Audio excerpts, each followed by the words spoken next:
Hi, Eric. Thank you for your time.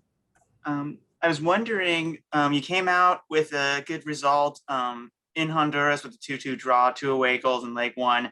And now it seems like you guys kind of have the advantage here coming into the second leg.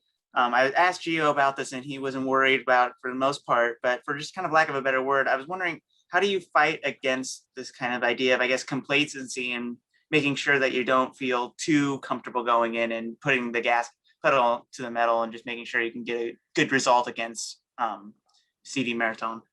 Yeah, I think you said it. I think, us knowing and can't be complacent. I know we want to play every game to win. And I think this is another game where, we're going to go out knowing we're in a good spot. But, at the end of the day, I think, we wanted and expected a little better down in Honduras. So I think it's just another good game to kind of build on. And, I think it's another chance to, go out and become a good unit together so that, we get away with another win here or be it another good result to move on to the next round. But ultimately this game first, and I think we have all our eyes on it. Nick Krupke.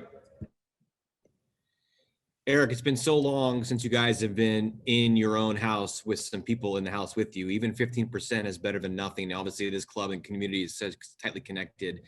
What is the significance of a player to just hear even 15%, to know that you have 15% of a house at your back?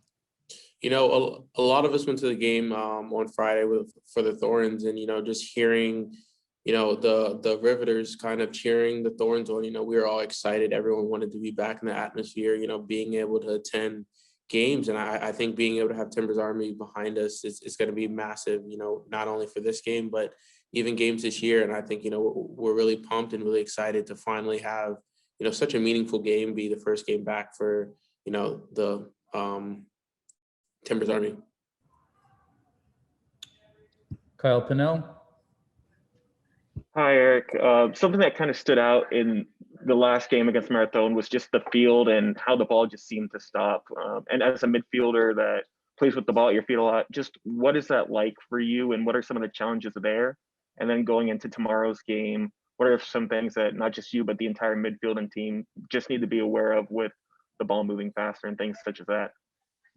In Honduras, it was a good battle. I think it was a fun, healthy battle. I know the conditions weren't the best, but at the end of the day, that's what we expect in these tournaments is, being able to not play on a field that, suits the way we play. And I think ultimately we did a good job to, get a result. And I think being back in Portland, you will be able to do some of the things we've been working on doing, some of the things that we were doing last year, and getting back to that fluidity and movement on and off the ball.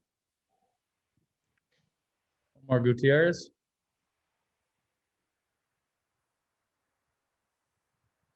Go ahead, Omar.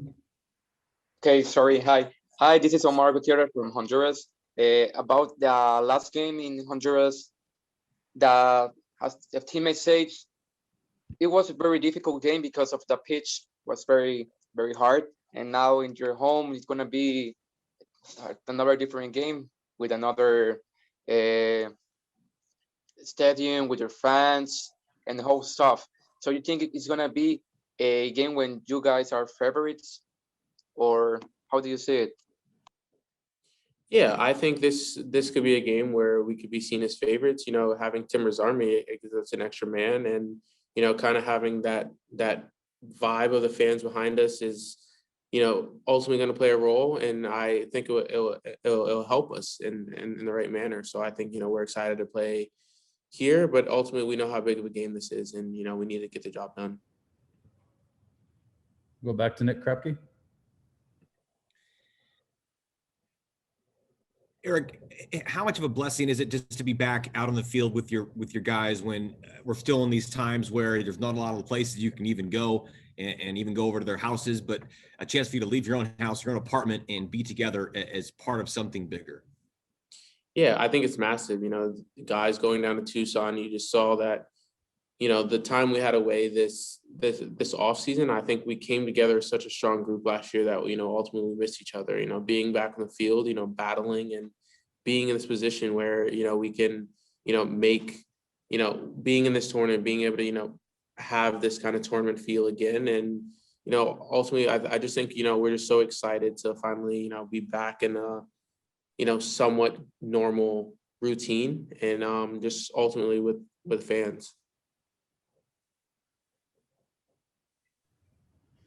Okay, we're gonna wrap it up there, unless you have any follow-ups, Nick?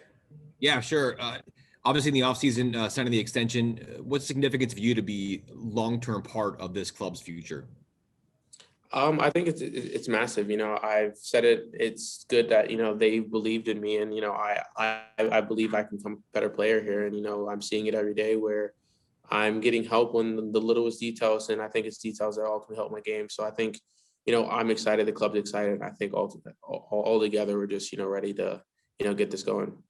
How about the past year plus, just simply as a human being, we've all had to adapt to so many different changes in life and grow ourselves as much as we can in this time. How have you bettered yourself in life?